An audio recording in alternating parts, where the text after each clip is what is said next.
मित्रों, आज जब हम अपने देश के हालात और वर्तमान परिस्थिति पर नजर डालते हैं तो एक ख्याल मन में आता है, और वो ये कि वर्षों तक भ्रष्टाचार और एक ही परिवार की मनमानी के बोझ तले दबे हुए इस देश के लिए अब निर्णायक समय आ चुका है।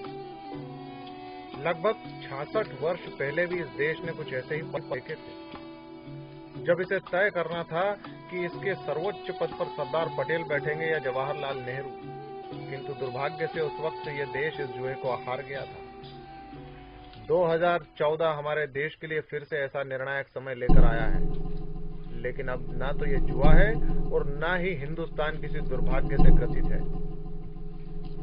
लगातार चुनौतियों और अंदरूनी समस्याओं से निपटते रहे भारत की राजनीतिक आकाश में अब लगता है कि सूर्योदय का समय आ चुका है। ऐसा लगता है कि वंशवाद, भ्रष्टाचार और स्वार्थपरकता से धूमिल हुई शासन व्यवस्था से अब इस देश को निजात मिल जाएगी। जब से नरेंद्र मोदी ने भारत की राजनीति में अपना परिचय दिया है, भारतीय जनता में आशा और उत्साह का संचार हुआ है। भारतीयों को ही नहीं बल्कि अन्य देशों को भी लगता है कि अब भारत विश्व की महाशक्ति बनने की राह पर आगे बढ़ सकता है। यदि देश की लगाम नरेंद्र मोदी के हाथ में दे दी जाए तो निश्चित ही ऐसा संभव है। लोग नरेंद्र भाई में सरदार पटेल की तरह दृढ़ता और संकल्प देख रहे हैं। किंतु मित्रों, पिछले छोटे से समय काल में ही भारतीय राजनीति में कुछ बदलाव तेजी से आए हैं। ऐसे समय में जबकि देश अपने स्वर्णिम दिनों के लौटने की प्रतीक्षा कर रहा है, तभी भारत की राजनीति में अरविंद केजरीवाल का उदय होता है और राजनीतिक रूप से परिपक्व इस देश में थोड़े ही समय में यह आदमी सत्ता के गलियारों में भी पहुंच जाता है। बड़ा ही आश्चर्यजनक घटनाक्रम लगता है ये। इससे भी आश्चर्यजनक बात यह है कि एक ओर तो यह व्यक्ति ईमानदारी की वकालत करता है और दूसरी ओर उन नरेंद्र भाई का विरोध करता है जिन्होंने देश में सुशासन का उदाहरण स्थापित किया, गुजरात में विकास की ऐसी परिभाषाएं लिखी कि विश्व की आंखें चौंधिया गई। और इसके उलट ये व्यक्ति उस कांग्रेस के साथ गलबहियां भी करता है जिसने भ्रष्टाचार के नए नए कीर्तिमान रच दिए। उन लोगों के समर्थन से सरकार बना देता है जो स्वयं घोटालों के पहाड़ पर सबसे ऊंचे बैठे हुए हैं। ये उतना सहज नहीं है जितना कि दिखाई पड़ रहा है। इसलिए आइए दोस्तों, इन केजरीवाल की सच्चाई को ठीक से जानने का प्रयास करते हैं। वास्तव में भारत की उभरती हुई ताकत पश्चिमी देशों के लिए एक बड़ी चुनौती बन रही है और विश्व में इन पश्चिमी देशों की ठेकेदारी को नुकसान न पहुंच जाए, इसलिए वे हर संभव प्रयास कर रहे हैं।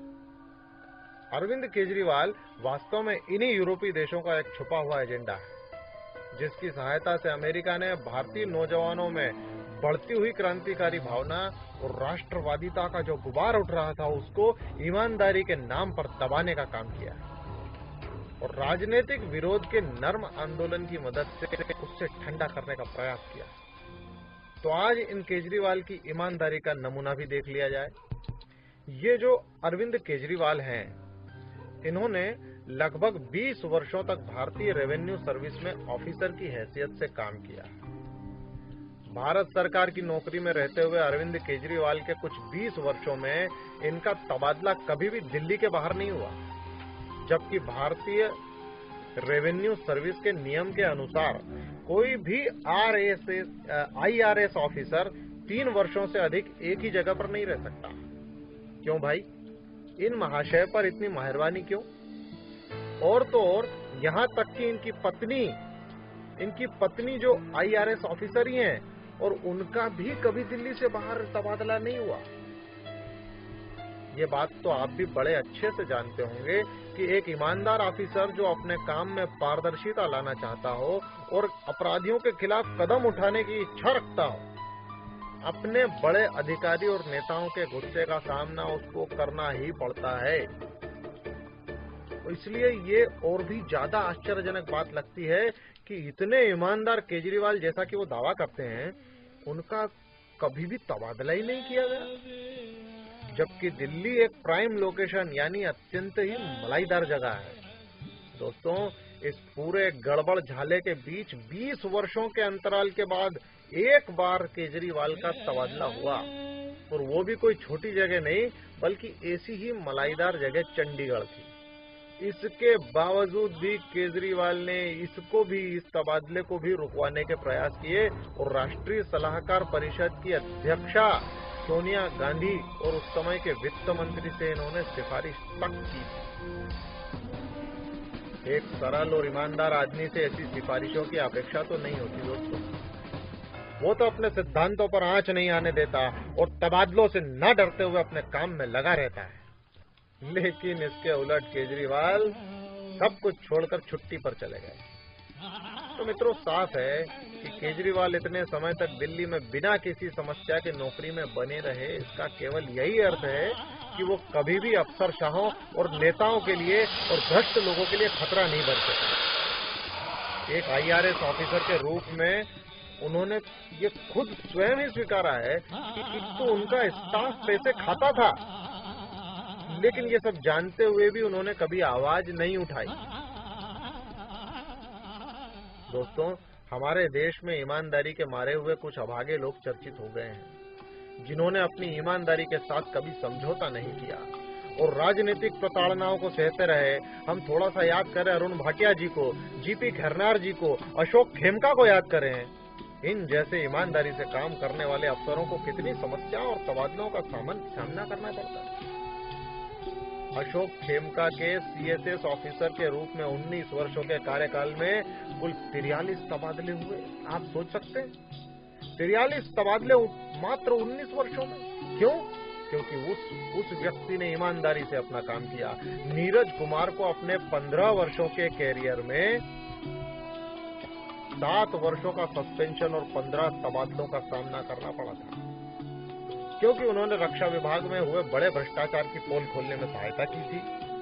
उन्होंने भारत में डच NGO के द्वारा अमेरिकी गुप्तचर एजेंसी CIA की गतिविधियों का पर्दाफाश किया था और आतंकवादियों के समर्पण के नाम पर सरकारी खजाने में लूट, पेंशन घोटाला और आसाम में सीक्रेट किलिंग का खुलासा कर दिया था। और एक तरफ हमारे अरविंद केजरीवाल हैं।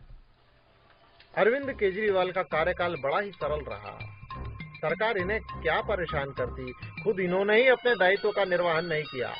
सन 1992 में इन्होंने इंडियन रेवेन्यू सर्विस की नौकरी स्वीकार की। नवंबर 2000 से अक्टूबर 2002 तक पूरे 2 वर्षों के लिए इन्होंने अचानक अपनी नौकरी से एक बॉन्ड भरकर अध्ययन हेतु अवकाश ले लिया।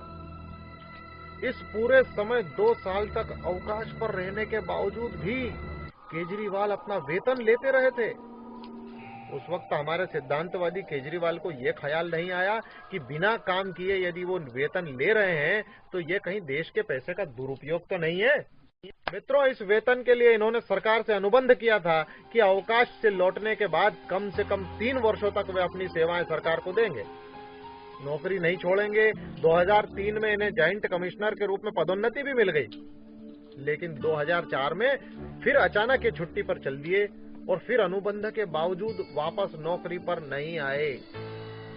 और जब अनुमान लगा कि अब पानी सर के ऊपर हो गया है, अब इससे ज्यादा ऐसा चलेगा नहीं, अब ऐसे बेवकूफ नहीं बनाया जा सकेगा, तो सन 2006 में इन्होंने अपनी नौकरी से इस्तीफा दे दिया। क्या ये एक ईमानदार अफसर के लक्षण है? अपने कर्तव्य से भागना, अपने किए हुए वादों को तोड़ देना, क्या यही अरविंद केजरीवाल की सिद्धांतवादिता है, या यही इनका असली चाल, चरित्र और चेहरा है?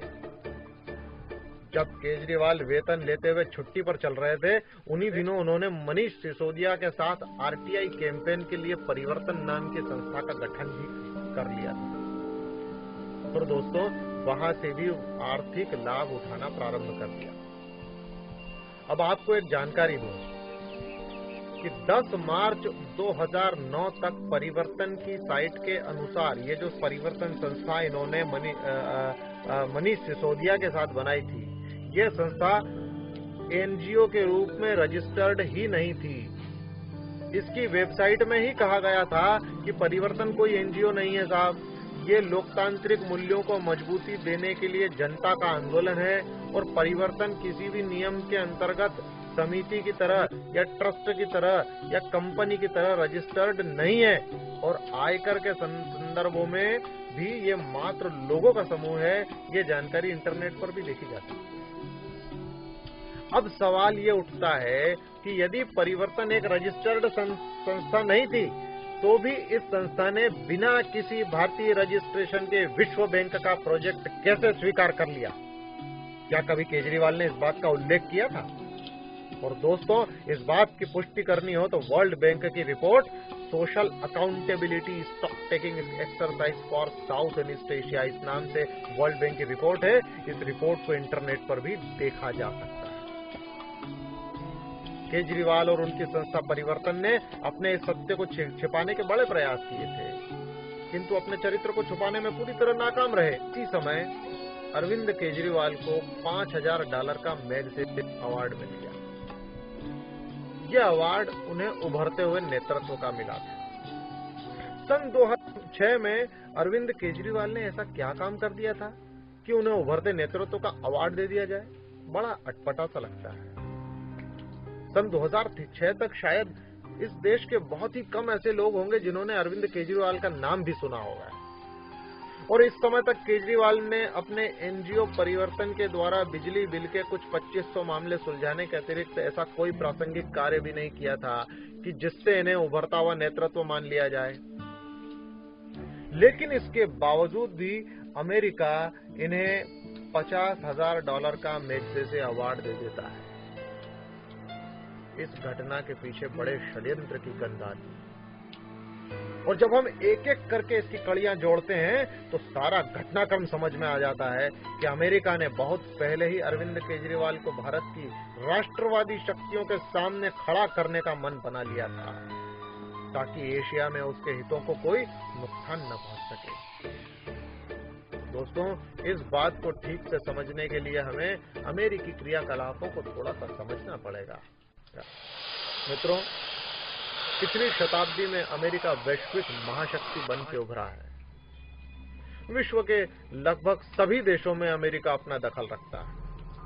अमेरिका ने दूसरे देशों में अपना काम करने के लिए 1957 से ही एक संस्था भी बना रखी है।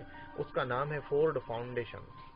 और लगभग तभी से ही इस फोर्ड फाउंडेशन की मदद से या अपनी अन्य संस्थाओं की मदद से अमेरिका भारत में मैग्सेसे अवार्ड भी देता आ रहा है। अमेरिका फोर्ड और रॉकफेलर जैसी अपनी इन संस्थाओं का उपयोग दूसरे देशों के आंतरिक मामलों को प्रभावित करने के लिए करता है। 2006 में इस फोर्ड फाउंडेशन और रॉकफेलर ब्रदर्स ने केजरीवाल को उभरते नेतृत्व का मैग्सेसे पुरस्कार दे दिया और केजरीवाल को देश के विभिन्न गलियारों में चर्चा का विषय बना दिया। तभी से फोर्ड फाउंडेशन का हाथ अरविंद के प्रत्येक गतिविधि के पीछे रहने लगा। कहने को उभरते नेतृत्व का मैग्सेसे पुरस्कार उन ऊर्जावान युवकों को दिया जाता है जो अपनी ऊर्जा और प्रतिभा का उपयोग निस्वार्थ भाव से एशिया में अपनी रचनात्मक सेवाओं के लिए करें। लेकिन वास्तव में पुरस्कार के जरिए अमेरिका उन लोगों की छटनी करता है जो हिंदुस्तान अमेरिकी एजेंडे पर काम कर सके। असल बात तो यह है कि इस मैग्सेसे फाउंडेशन को अमेरिकी गुप्तचर एजेंसी CIA ने ही बनाया है, और इसलिए कोई आश्चर्य की बात नहीं है कि अवार्ड मिलने की औपचारिकताओं में अरविंद केजरीवाल ने फर्स्ट रेफरेंस अमेरिका की उसी कुख्यात गुप्तचर एजेंसी CIA को ही दिया था। दोस्तों, मैग्सेसे अवार्ड मिल जाने के बाद में केजरीवाल जी की मुलाकात मनीष सिसोदिया से, और उसके बाद अगस्त 2005 में इन्हीं मनीष सिसोदिया के साथ मिल करके केजरीवाल जी ने कबीर नाम की एक नई संस्था बना ली। और अब यह संस्था अमेरिकन हितों के लिए फोर्ड फाउंडेशन और डच गतिविधियों का आसान जरिया बन गई। 17 दिसंबर 2007 को इनकी वेबसाइट भी काम करने लगी और अब इस संस्था कबीर को फोर्ड की ओर से भारी भरकम पैसा भी मिलने लगा।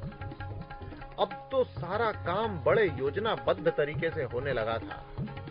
फोर्ड अपने छुपे हुए उद्देश्य पूरे करने के लिए लगातार केजरीवाल को अनुदान दे रही थी और वे निसंकोच उसे स्वीकार करते जा रहे थे, और इस प्रकार केजरीवाल धीरे धीरे करते हुए फोर्ड के लिए महत्वपूर्ण व्यक्ति बनते चले गए।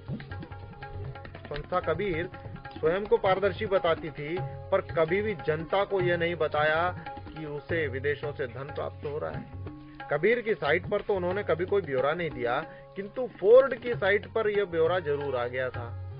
सन 2005 में कबीर को फोर्ड की ओर से $1,72,000 और 2008 में $1,97,000 दिए गए। ये जानकारी फोर्ड की वेबसाइट के ऊपर उपलब्ध थी। इन्हें डच दूतावास से भी फिर बाद में मोटी रकम मिल गई। एक अंग्रेजी अखबार पहले ही बता चुका है कि नरेंद्र मोदी के आगमन से कई यूरोपीय देश घबराए हुए हैं और उन्हें रोकने के लिए कई देश ऐसे लोगों को फंडिंग कर रहे हैं जो नरेंद्र मोदी का रास्ता रोक सकते हैं। हमारे केजरीवाल जी उन्हीं में से एक थे। 2008 से 2012 के बीच नीदरलैंड के एक एनजीओ हिवोस ने लगभग 13 लाख यूरो की फंडिंग भारत की संस्थाओं को की है। इस हिवोस को भी अमेरिकी फोर्ड फाउंडेशन से ही पैसा मिलता है। यहां तक कि मित्रों, इन्हें पाकिस्तान तक से पैसा आया। आम आदमी पार्टी को पाकिस्तान से भी फंडिंग हो रही है। अब ये कोई छुपी हुई बात नहीं रह गई है। फिर से 2009-2010 में कबीर को 60,75,149 रुपए प्राप्त हुए, किंतु फिर सारी जानकारियां छुपा ली गई। अब स्थितियां लगभग स्पष्ट होने लगी थी।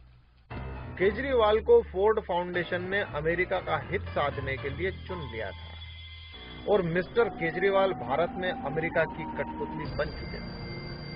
अब यह फाउंडेशन केजरीवाल को हर गतिविधि के लिए पैसा देने लगी और किसी भी प्रकार से उन्हें भारतीय समाज में लाइमलाइट में लाने का प्रयास करने लगी। और यही उद्देश्य था कि उन्हें मैग्सेसे अवार्ड भी दिया गया। फोर्ड फाउंडेशन इंडिया के प्रतिनिधि स्टीवन सोल्निक ने 31 अगस्त 2012 को यह स्वीकार किया था कि हमारे द्वारा दी गई प्रथम किस्त $1,72,000 थी, जो 2005 में दी गई, दूसरी $1,97,000 थी, जो 2008 में दी गई, और अंतिम किस्त 2010 में दी गई थी। मैग्सेसे अवार्ड राशि भी इसी फोर्ड द्वारा ही प्रायोजित थी। कबीर को फोर्ड फाउंडेशन के अलावा NGO PRIA, Manjunath Shanmugam Trust, Dutch Embassy, Association for India's Development, India's Friends Association, United National Development Programme और पता नहीं ऐसे कितने ही विदेशी संस्थाओं से धन मिलता रहा है। केजरीवाल ने दावा किया था कि उन्होंने इस मैग्सेसे अवार्ड से प्राप्त सारा पैसा ट्रस्ट को दे दिया है। ऐसा बताकर के केजरीवाल जनता के सामने अपनी निस्वार्थ छवि पेश करना चाहते थे, किंतु दोस्तों सच तो कुछ और ही था। वास्तव में दिसंबर 2006 में मात्र 1,000 रुपयों के साथ उन्होंने एक ट्रस्ट बनाया। मैग्सेसे अवार्ड चेक नंबर 36110 के द्वारा यह trust public cause research foundation के नाम से बनाया गया था, जिसमें खुद केजरीवाल, मनीष सिसोदिया और अभिनंदन शेखर आपस में ट्रस्टी तय कर लिए गए थे। मात्र 1,000 रुपयों के साथ इस ट्रस्ट का निर्माण हुआ। इससे साफ पता चलता है कि केजरीवाल शुरुआत से ही पाखंडी तौर तरीकों से जनता को मूर्ख बनाने का प्रयास करते रहे। इस बीच एक छोटी किंतु महत्वपूर्ण घटना और घटी। कबीर संस्था के निरीक्षण के लिए न्यूयॉर्क यूनिवर्सिटी की एक स्कॉलर महिला सिमरत ली भारत आई थी और कबीर संस्था पे एक रिपोर्ट भी उसने तैयार की। साथ ही साथ राइट टू इंफॉर्मेशन पर कबीर के एक कैंपेन में भाग भी लिया। ये महिला कौन थी? केजरीवाल ने इसे इतना महत्व क्यों दिया? एक विदेशी महिला को भारत के आंतरिक मामलों में इतनी रुचि क्यों थी और वो सक्रियता से भारतीय आंदोलन में भाग लेने लगे? ये बड़ा आश्चर्यजनक था। आपकी जानकारी के लिए बता दूं कि इन दिनों वही महिला इजिप्ट में सक्रियता से कार्य कर रही है। साथ ही कायरो, चाड, इजराइल, इन सब देशों में भी वो बहुत सक्रिय रही थी। ये महिला पूरी तरीके से संदिग्ध है। क्या ये CIA की एजेंट थी? केजरीवाल की यह महिला मित्र आखिर कौन है? क्यों इस महिला ने अरविंद को मोहल्ला समिति बनाने के लिए प्रेरित किया, उकसाया? आखिर इस महिला को भारत के आंतरिक मामलों की इतनी चिंता क्यों है? और दूसरी बात, अमेरिका केजरीवाल के कामों में इतना पैसा क्यों लगा रहा है? विदेशी संस्थाएं केजरीवाल को पैसा दे रही है, उसे वैचारिक सहयोग दे रही है, सरकारी नौकरी में रहते हुए भी अवार्डों से नवाज रही है। आखिर इसका कारण क्या है? मित्रों, देर हो जाए इसके पहले इन बातों को जान लेना देश के लिए बहुत जरूरी है। अभी अभी पायोनियर ने दावा किया है कि अप्रैल 2008 से 2012 के बीच एक डच एनजीओ हिवोस, इस हिवोस ने लगभग 13 लाख यूरो यानी 9.25 करोड़ रुपयों से अधिक गुजरात के एनजीओ को पहुंचाए हैं। हिवोस ने मुंबई और दिल्ली के भी कुछ एनजीओ को पैसा बांटा है। तीस्ता सीतलवाड़ का NGO citizen for justice and peace जो मुंबई में है, और शबनम हाशमी के एनजीओ अनहद को भी भारी रकम दी गई है। और इस हिवोस को भी फोर्ड फाउंडेशन से धनराशि प्राप्त होती है। हिवोस के अलावा नीदरलैंड की और कई संस्थाएं हैं जो हमारे देश में पैसा बांटने के काम में लगी हुई हैं। कुछ के तो मान्यता प्राप्त राष्ट्रीय कार्यालय भारत में है। इसी हिवोस के द्वारा केजरीवाल की संस्था परिवर्तन को भी धन दिया जाता था और अब कबीर को भी दिया जा रहा है। डच लोगों ने 1985 में PSO नाम की एक एसोसिएशन बनाई थी, और इसका काम क्या था? इसका काम था विकास के नाम पर विदेशों में अपने प्रतिनिधि या कहें कि एजेंट नियुक्त करना, और सीधे सीधे डच विदेश मंत्रालय इस काम के लिए पैसे देता है। हिवोस भी इसी PSO का ही हिस्सा है। इसे काम करने के लिए नीदरलैंड सरकार हर साल $27 मिलियन देती है। $27 मिलियन। ये PSO प्रिया नाम की संस्था का फंडिंग पार्टनर भी है, और ये संस्था जो प्रिया है, ये भी केजरीवाल की संस्था कबीर को पैसा देती है। इस तरीके से देखा जाए, बारीक नजर से देखा जाए, तो ये सारे डच एनजीओ, डच सरकार, फोर्ड फाउंडेशन, CIA और केजरीवाल, ये सब आपस में गुंथे हुए हैं। और यहाँ ये ध्यान दें कि ये PSO संस्था कई देशों में उसकी अपनी आंतरिक दखल वाली गतिविधियों के कारण कई अन्य देशों में प्रतिबंधित की जा रही है। जो संस्था विदेशों में प्रतिबंधित की जा रही है, उनके आंतरिक सुरक्षा कारणों से उस संस्था को हमारे देश में स्वतंत्रता से काम करने की आजादी मिली हुई है, और वह हमारे यहाँ के लोगों के साथ अपना काम बड़ी तेजी से कर रही है। एक और संस्था है, नाम है पनोस। ये पनोस नीदरलैंड में रजिस्टर्ड है। इसका रजिस्ट्रेशन नंबर है 2735548। दक्षिण एशिया में कुल इसके 7 ऑफिस हैं, और ये भी भारत में ऐसे कई कार्यक्रम चलाती है जो हमारे देश की संप्रभुता के लिए खतरा हो सकते हैं। इसका मुख्य उद्देश्य ये है कि इसके द्वारा चलाए गए इन कार्यक्रमों को फोर्ड की आर्थिक सहायता मिलती रहे, ताकि इस क्षेत्र के मीडिया में इन कार्यों को हाईलाइट किया जा सके।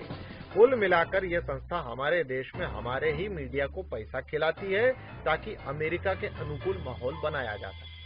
हमारे देश का मीडिया इन विदेशी ताकतों द्वारा लगभग खरीदा जा चुका है। और मित्रों, इसीलिए आप देख रहे होंगे कि इसीलिए केजरीवाल के पक्ष में एक तरफा रिपोर्टिंग की जा रही है। भारत में केजरीवाल की इमेज बनाने में इस बिके हुए मीडिया का सशक्त रोल रहा है।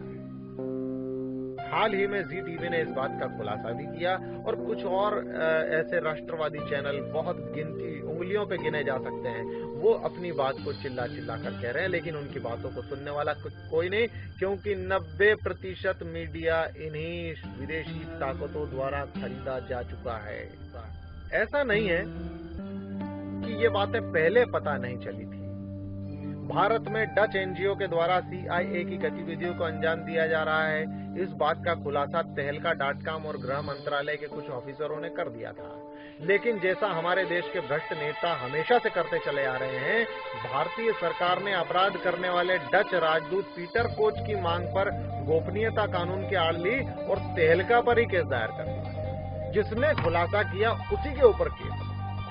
एनजीओ पर कार्रवाई करने के बजाय हमारी भारत सरकार ने हमारे ईमानदार ऑफिसरों के विरुद्ध एक्शन ले लिया और उन्हीं के खिलाफ CBI के जरिए केस दाखिल करवा दिया। और दोस्तों, बड़े आश्चर्य की बात ये, या कहें कि दुर्भाग्य की बात ये, कि ये केस आज भी चल रहे हैं। और भारतीय सरकार ने डच एनजीओ और विदेशी दानदाताओं को भारतीय समाज में काम करने की छूट दे रखी है। एक ईमानदार अफसर नीरज कुमार, जिन्होंने इस सारे षड्यंत्र की पोल खोली और बताया कि किस प्रकार अमेरिका और यूरोपीय देश भारत में कई संस्थाओं को अपने छुपे हुए उद्देश्यों के लिए पैसा भेज रहे हैं, गहरे षड्यंत्र रच रहे हैं। इन नीरज कुमार को भारत की सरकार ने लगभग 6 वर्षों तक निष्कासित कर दिया। सरकारी एजेंसियों द्वारा इन्हें डराया और धमकाया गया। वे आज भी इन कानूनी मसलों का सामना कर रहे हैं और परेशान हो रहे हैं, क्योंकि इन बेचारे ईमानदार ऑफिसर ने भारत की सुरक्षा के मद्देनजर पूरी ईमानदारी के साथ कुछ षड्यंत्रों का खुलासा कर दिया।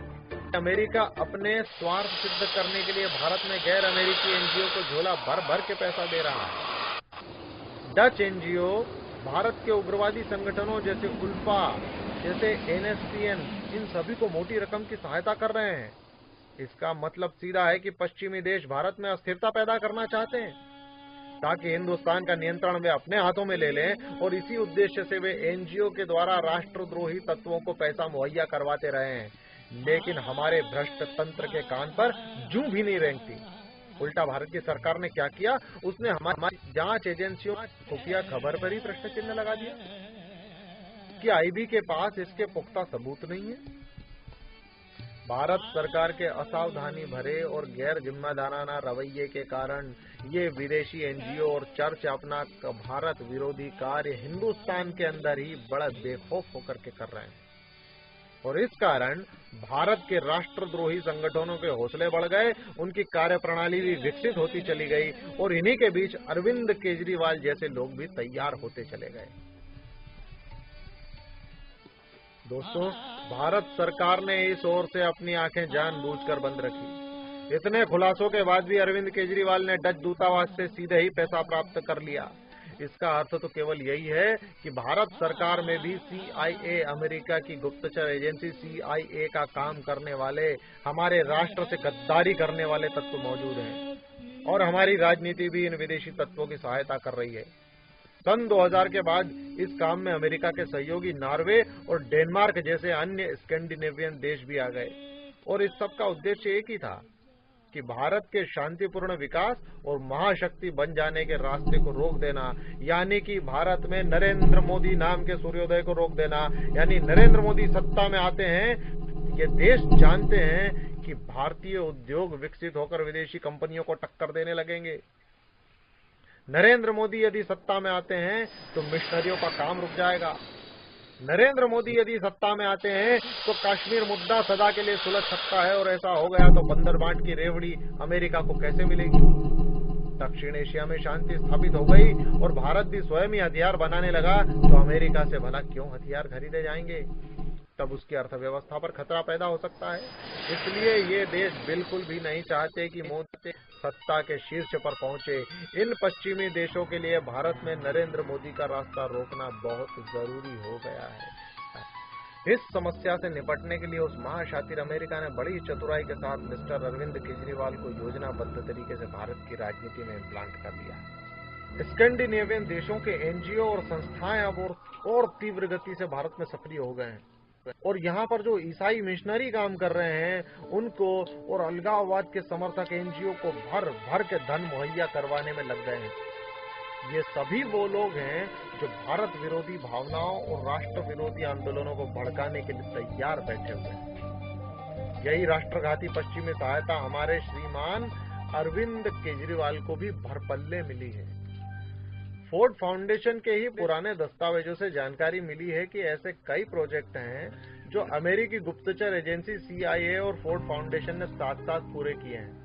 ऐसे कई दस्तावेज प्रमाण के लिए भी उपलब्ध हैं। फोर्ड फाउंडेशन का एक ऑफिस दिल्ली में भी है। वास्तव में यह ऑफिस CIA के लिए ही काम करता है। ऐसे दस्तावेज उपलब्ध हैं जिससे पता चलता है कि फोर्ड का दिल्ली ऑफिस कैसे CIA के लिए काम कर रहा है। हमेशा से ही कैसे अमेरिका अपनी गुप्तचर एजेंसी CIA के द्वारा फोर्ड की सहायता से पूरे एशिया पर नजर रखता आया है, और हमारे नेता जो हैं वो शुतुरमुर्ग की तरह अपनी गर्दन अमेरिकन रेत में दबा करके बैठे हुए हैं। ये फोर्ड फाउंडेशन साउथ एशिया में किस प्रकार से सक्रिय है, इसका अंदाजा आप इस बात से लगा सकते हो कि एक डॉक्टर गौहर रिजवी नाम का व्यक्ति, जो फोर्ड फाउंडेशन दिल्ली का भारत में अध्यक्ष था, अब वही व्यक्ति बांग्लादेश के प्रधानमंत्री के अंतर्राष्ट्रीय मामलों का सलाहकार है। ये फोर्ड फाउंडेशन सारे कोरिया, वियतनाम और इराक की तर्ज पर अब हमारे देश की राजनीति को मॉनिटर कर रहा है, उसको प्रभावित करने की कोशिश कर रहा है। खुली बात है मित्रों, फोर्ड और अमेरिकी एजेंसी CIA के खुले संबंध हैं और इसलिए फोर्ड कभी भी उस प्रोजेक्ट को फंडिंग नहीं करता जो अमेरिकी पॉलिसी के अनुकूल न हो। इसके बाद भी ये संस्था भारत में बिना किसी रुकावट के अपने मंसूबों को अंजाम देने में लगी हुई है। भारत में एक संस्था है सेंटर फॉर डेवलपिंग सोसाइटीज। इस संस्था को सीधे सीधे फोर्ड से धन प्राप्त होता है। अब यह संस्था पूरी तरीके से अरविंद केजरीवाल के समर्थन में आ चुकी है। आप पार्टी के जो नेता योगेंद्र यादव और अभय कुमार दुबे हैं, वे इसी संस्था के प्रमुख सदस्य हैं और ये अमेरिकन पॉलिसी के तहत ही अरविंद केजरीवाल का सहयोग करने में जुटे हुए हैं। JNU के एक प्रोफेसर हैं आनंद कुमार, जो अरविंद केजरीवाल के साथ आए हैं। वो भी 1985-86 में फोर्ड का हिस्सा रह चुके हैं। अभी अभी मेधा पाटकर केजरीवाल का समर्थन कर रही है और ये भी वही महिला है जिसने अफजल गुरु और कसाब के लिए पिटीशन दायर की थी कि इन्हें माफ कर दिया जाए। और ये चिल्ला चिल्ला कर कहती है कि कश्मीर को हिंदुस्तान से अलग कर दिया जाना चाहिए और इसने भी आज आम आदमी पार्टी की सदस्यता ग्रहण कर ली है। इस मेधा पाटकर के NGO को भी मित्रों भरपूर अमेरिकी पैसा ही आता है। इन्फोसिस के सह संस्थापक NR नारायण मूर्ति तो फोर्ड फाउंडेशन के ट्रस्टी ही हैं और इस नाते इन्होंने भारत में केजरीवाल का समर्थन भी कर दिया है। यहां तक कि केजरीवाल को मैग्सेसे पुरस्कार मिले, इसका प्रयत्न भी इन्होंने किया। इन्फोसिस के ही V बालकृष्णा हैं जिन्होंने आप पार्टी की सदस्यता ले ली है। इन्फोसिस के नंदन नीलेकनी भी केजरीवाल के समर्थन में ताल ठोक रहे हैं। कुल मिलाकर इन्फोसिस का पूरा तंत्र भारत में अरविंद केजरीवाल को प्रोत्साहित करने में लगा हुआ है और ये सब लोग आपस में मिलकर के अमेरिका और फोर्ड के एजेंडे को मजबूत कर रहे हैं। आपको फोर्ड और केजरीवाल के बीच एक कड़ी को और बताता हूं। भारत के एक पूर्व एडमिरल रामदास, इनको भारत और पाकिस्तान के बीच शांति के लिए नागरिक अनुबंध करने का प्रयास करने के लिए शांति और वैश्विक समझ का मैग्सेसे अवार्ड दिया गया। साथ ही ये रामदास जी कुछ लोगों के साथ मिलकर भारत के परमाणु कार्यक्रम का विरोध भी करते हैं जो फोर्ड की निगरानी में हो रहा है।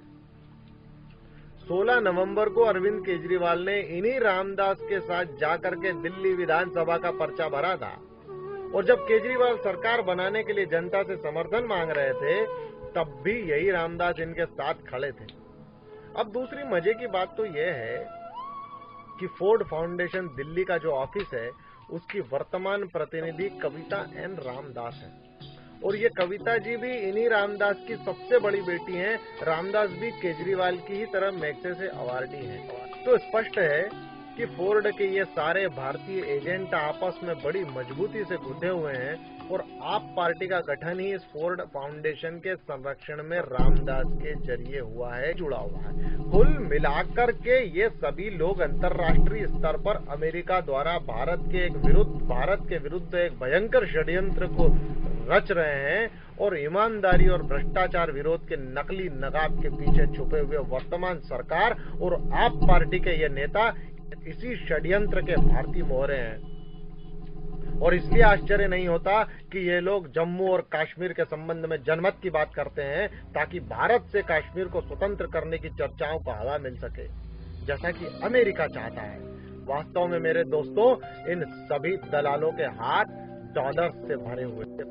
केजरीवाल तो इस पूरे षड्यंत्र का एक छोटा सा मोहरा है। गेम प्लान के हिसाब से फोर्ड और अन्य अमेरिकन एजेंसियां केजरीवाल की बहुत ही साफ सुथरी भ्रष्टाचार विरोधी छवि बनाना चाहती है। केजरीवाल को उस वक्त लाया गया जबकि भारत में भ्रष्टाचार अपनी पराकाष्ठा की ओर बढ़ रहा था। काले धन का मुद्दा सुर्खियों में आ चुका था। इस माहौल में केजरीवाल को थोड़े नर्म और कम आक्रामक जन लोकपाल जैसे मुद्दे के साथ भारतीय राजनीति में प्रवेश दे दिया गया। इससे रामदेव बाबा द्वारा चलाए गए काले धन का मुद्दा थोड़ा ठंडा पड़ा और भारतीय युवा तेजी से राष्ट्रवादी क्रांति की ओर बढ़ रहा था। उसकी गति में भी थोड़ी कमी आ गई। अमेरिका वैश्विक ठेकेदार बना रहे, इसलिए मोदी का रास्ता रोकना उसके लिए जरूरी है। और इसलिए फोर्ड और फोर्ड से संबंधित इन्फोसिस, अमेरिका, डच एनजीओ से फंडिंग प्राप्त भारतीय मीडिया और इनसे जुड़े अरविंद केजरीवाल जैसे लोग आप पार्टी इत्यादि ये अचानक सक्रिय होकर के आप पार्टी की ताकत बढ़ाने में लग चुका है। ये चाहते हैं कि चुनाव 3 ध्रुवीय हो जाए, मोदी के वोट कट सकें और भविष्य में दिल्ली की तर्ज पर आप और अमेरिका की पहली एजेंट कांग्रेस मिलकर सरकार बना ले, ताकि अमेरिका का नियंत्रण दादागिरी से हिंदुस्तान पर बदस्तूर चलता रहे। दोस्तों, दिल्ली में तो ये पार्टी अपना रंग दिखा चुकी है। जिन लोगों के खिलाफ गला फाड़ फाड़ कर वोट मांगे गए थे, उन्हीं लोगों से गलबैया करके सरकार बना ली। मित्रों, ये सब जान लेने के बाद हिंदुस्तान इस केजरीवाल से कुछ सवाल पूछना चाहता है। इस देश की व्यवस्थाओं को अमेरिकी षड्यंत्र से दूषित करें, उसके पहले ईमानदार शिरोमणि केजरीवाल जी, आपको जनता के इन सवालों से गुजरना ही पड़ेगा। मेरे मित्रों, शायद केजरीवाल तो इन सवालों का जवाब नहीं देंगे, किंतु आने वाले समय में इन सवालों को समझकर अमेरिकी षड्यंत्रकारियों को जवाब हमें देना होगा। ये सारा प्रपंच भारत के उत्थान को रोकने के लिए रचा गया है। ये सारा प्रपंच भारत की ताकत को सीमित कर देने के लिए रचा गया है। ये सारा षड्यंत्र भारत को अमेरिका को गुलाम कर देने के लिए रचा गया है। इस पूरे प्रपंच में कांग्रेस और केजरीवाल साथ साथ हैं। ये सारा खेल नरेंद्र मोदी को रोकने के लिए रचा गया है। और आज यदि हम हिंदुस्तानी इस जाल में फंस गए, बकरी की खाल में छुपे हुए भेड़ियों को ना पहचान पाए, तो हमारी इस गलती का अंजाम पीढ़ियां भुगतेगी। संकल्प करना होगा हमें इन राष्ट्रद्रोहियों के असली चेहरे उगाड़ने का, हिंदुस्तान के सामने सच्चाई लाने का। इस देश का भविष्य मोदी जैसे नेता ही संवार सकते हैं, जो निस्वार्थ हो, निर्भीक हो, जो कड़े निर्णय लेना जानता हो, और सबसे बड़ी बात, जो अपने देश की मिट्टी से जुड़ा हो, उससे प्रेम करता हो। तो आइए संकल्प करें कि आज से हमारा हर प्रयत्न मोदी जी की सफलता और इस देश के उत्थान के लिए लग जाए। वंदे मातरम।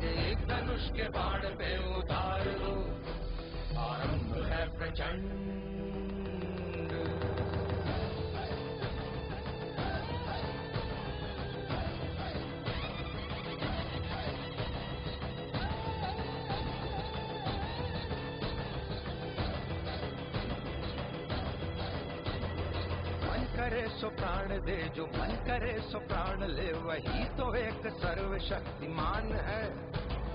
मन करे सो प्राण दे, जो मन करे सो प्राण ले, वही तो एक सर्वशक्तिमान है। विश्व की पुकार है, ये भागवत का सार है कि युद्ध ही तो वीर का प्रमाण